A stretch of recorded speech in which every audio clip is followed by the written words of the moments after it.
Hello, you're watching TechBased, and today we're going to be taking a look at the K66 by Gamma K, Warrior, and every other brand that you can think of that has rebranded the same keyboard. I don't want to waste a lot of your time, but before we get started, I have to indulge you in the most epic way of getting you to subscribe. Since of course, only a small percentage of you guys are subscribed. But like really, that's an insanely small percentage.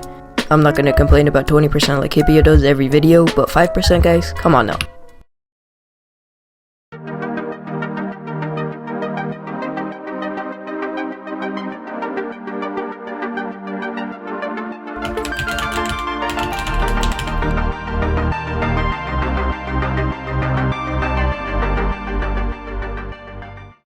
Wrapped in a clean white box, just like any other Gamma K packages, we have the K66 in all of its supposed RGB glory. But before we tear open the box and glance inside, let's see what the outside has to tell us. The top of the box is pretty standard, while both right and left sides tell us that this is a color glazed acrylic 66 keyed filled with Gateron's RGB and hot swappable keyboard.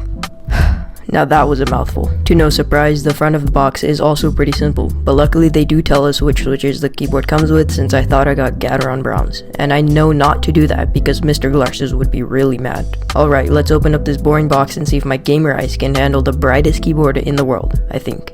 But then again, I am a gamer and you know, RGB. We can see that indeed there is a keyboard and some other stuff. If you've ever bought a keyboard before, you already know what's going to be inside. But for those of you who are still new to the keyboard community, well then listen closely.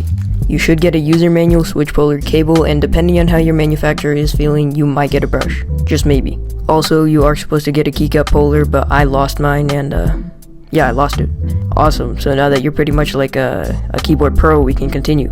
When I first saw the keyboard, I was really surprised by the acrylic, and now that I'm thinking about it, shouldn't this keyboard thock? Like, since it's completely dense, if that makes sense. I hope you get the point I'm trying to get across. Anyways, the acrylic is really nice out of the box, and when I first clicked on the keys, I noticed that there was a lot of flex, which made it feel like you were typing on a trampoline. Tell me in the comments, flex or no flex? I think flex. That's kind of the basic rundown of this keyboard, and there really isn't that much you can say about this keyboard. Also, I'm not one of those YouTubers. You know what I'm talking about.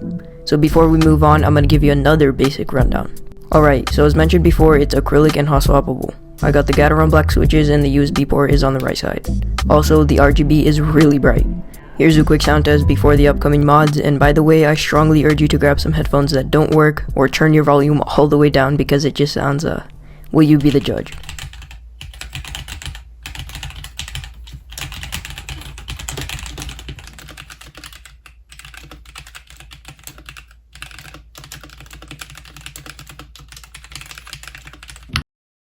Okay, so I probably exaggerated a little bit too much, but still, it doesn't dismiss the fact that this keyboard definitely needs modding. So, let's do it.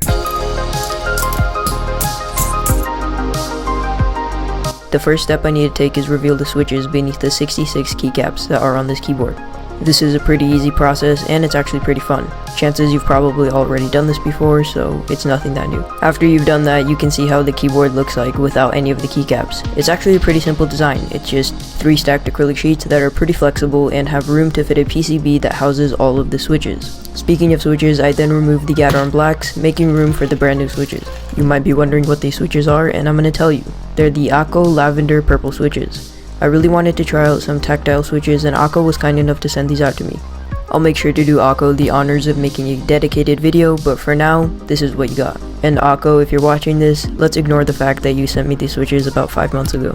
I then proceeded to remove the stabilizers from the plate, and it's kind of weird because the case is the plate.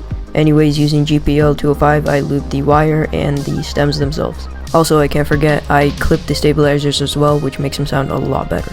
Speaking of making things better, I looped all of the switches with GPL 205. Oh, and I almost forgot. Word on the street is that the temp to tape mod is pretty effective. So I took apart all the acrylic layers and slapped on a few sheets of masking tape, making sure to cover the entirety of the PCB.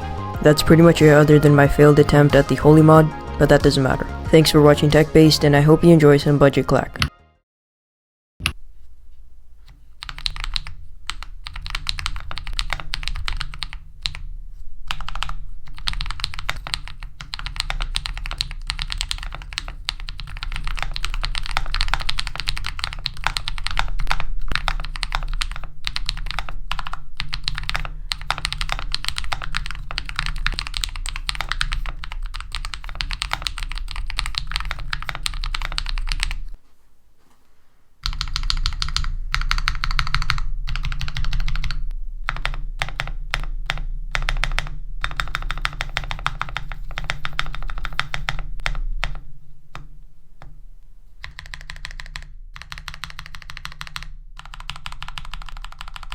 Bye.